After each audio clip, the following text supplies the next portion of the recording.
বিশ্বে খাদ্য নিরাপত্তাহীনতা। খাদ্য নিরাপত্তাহীনতা বলতে বোঝায় পর্যাপ্ত ভালো, স্বাস্থ্যকর এবং সাংস্কৃতিক ও সামাজিকভাবে উপযুক্ত খাবারে প্রবেশাধিকারের অভাব।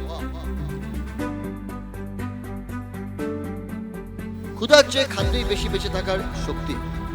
ক্রমবর্ধমান ক্ষুধা এবং খাদ্য নিরাপত্তাহীনতা বিশ্বজুড়ে মৃত্যুফাত তৈরি করেছে।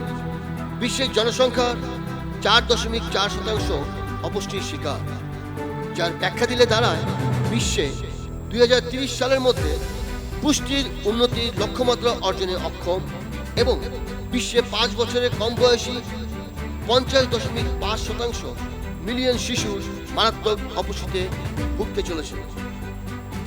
বিশ্বব্যাপী প্রতি 4 জনের একজন বা প্রায় 1.9 বিলিয়ন মানুষ মারাত্মক খাদ্য নিরাপত্তাহীনতায় ভুগছে। ক্ষুধা একটি শিশুকে অল্প বয়সে মারাত্মক অপুষ্টির কারণ করে তোলে, যা শিশুটিকে সারা জীবন শারীরিক এবং মানসিক ক্ষতির দিকে ধাবিত করে। শিশুরা সবসময় বিশ্বের সবচেয়ে বিপজ্জনক অবস্থানে, যেমন সংঘাত, যুদ্ধ ও ক্ষুধায় প্রথম আক্রান্ত হয়।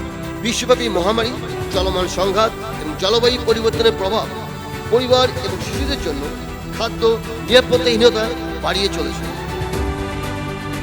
ক্যালোরির প্রয়োজনীয়তা এবং পুষ্টির চাহিদা মেটাতে বৈচিত্র্য উভয় দিক থেকেই সুস্বাস্থ্যের জন্য খাদ্য তালিকা থাকা অপরিহার্য। বিশ্ব স্বাস্থ্য সংস্থার মতে শিশু ও মাতৃমৃত্যুর ক্ষেত্রে অপুষ্টি একটি প্রধান বাধা। জাতিসংঘ টেকসই উন্নয়নের লক্ষ্যমাত্রার অংশ হিসেবে 2030 সালের মধ্যে ক্ষুধা নির্মূলের বৈশ্বিক লক্ষ্য নির্ধারণে জাতিসংঘ কাজ করে চলেছে। আবাসন প্রতিষ্ঠানের শক্তি, পারিবারিক আয় ও মায়ের শিক্ষার স্তর, এই তিনের সংমিশ্রণে খাদ্য নিরাপত্তাহীনতার তাৎপর্যের উপর নির্ভর করে থাকে।